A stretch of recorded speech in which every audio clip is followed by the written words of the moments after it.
Mirasee.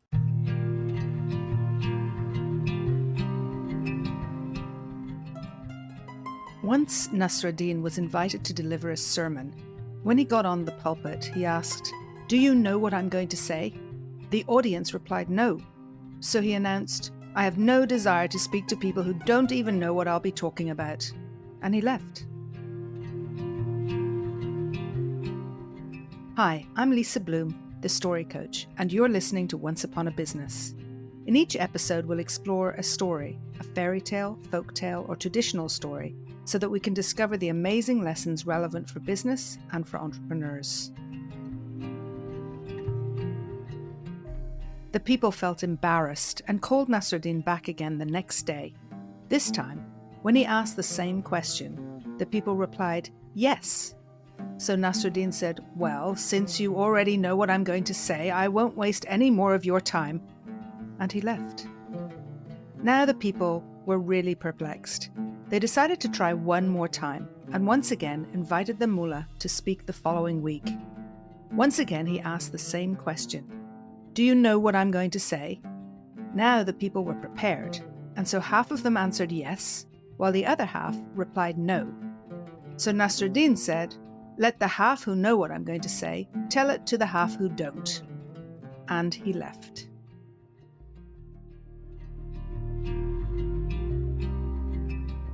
This is a perplexing story, and as with all the Hoja Nasruddin stories, it makes you think a few times before you have any idea of what it's really about.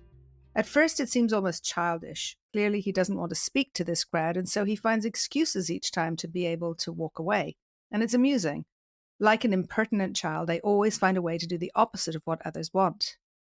And yet this story has us examine how we show up in certain situations. If we take the first situation in the story, where Hoja asks if the crowd knows what he's going to say, and they say no, he says he has no desire to speak to people who have no idea what he's going to speak about. This is really familiar to me from my years as a trainer and facilitator.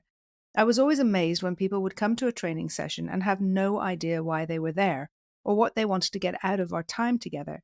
It astounded me. These were busy people who had been sent for a reason or had decided to attend for a reason, yet they hadn't taken even a few minutes to consider what they were there for and what they wanted to achieve. Rather than send them away, I would always ask them to take some time to contemplate, to think about what they wanted to get from the session together. The second scenario in the story is when Hoja says he has no desire to speak to people who already know what he has to say. This is a bitter reminder for me and a confession I should make. You see, I remember a few years ago attending a workshop. If you had asked me before I went in the door if I was open-minded, I would have said yes, of course. I was convinced that I was open and willing to learn. But I noticed an hour or so into the workshop that wasn't quite so. You see, I caught myself sitting with my arms crossed, leaning back and watching the facilitator judging everything he did, and comparing him to other course leaders I've worked with over the years. I realized that I was anything but open-minded, and that it wasn't fair to the facilitator, nor was I giving myself a chance to learn anything. That was when I realized that I tended to do this. I wasn't as open-minded as I'd like to think I was. So I started to really take responsibility for this and try to change my ways. This story reminds me of how so often when we go to hear someone speak, we're full of our own opinions, our judgment, and have already drawn conclusions about what the person has to say, even before they've opened their mouths. Then there's the final scene of the story, where the audience comes more prepared, but Hoja still walks away because he suggests that the people who know what he was going to say should tell those that don't. I wondered for a while what could that mean, and I think it points to two things. Firstly, that there's a lot of learning to be had by sharing knowledge and working together. I've certainly seen this to be true in my years of training and creating learning experiences in person and online. The more people interact and work together, the more the learning gets embedded and has impact. And secondly, that perhaps no one should ever hold all the knowledge, but instead it should be shared out. My mentor Danny always says the best place to store information is in your friend's head. In a workshop or conference, you can't possibly be everywhere all the time. So he says you should make enough friends so that you can share the experience and the knowledge. This is so true. Perhaps Hodja was the precursor for this. Finally, as an entrepreneur or business owner, you need to know when to listen to others and when to go with your own understanding or intuition.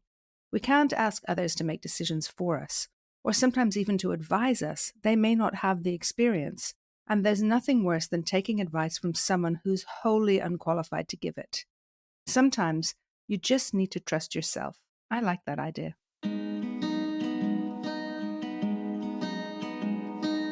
I'm Lisa Bloom, and you've been listening to Once Upon a Business. You can find out more about me at story-coach.com. That's story-coach.com. Once Upon a Business is part of the Mirasee FM podcast network, which also includes such shows as Course Lab and Neuroscience of Coaching. To catch the great episodes that are coming up on Once Upon a Business, please like and follow us on Mirasee FM's YouTube channel or your favorite podcast player. And if you enjoyed the show, please leave us a comment or a starred review. It's the best way to help us get these ideas to more people. Thank you. We'll see you next time.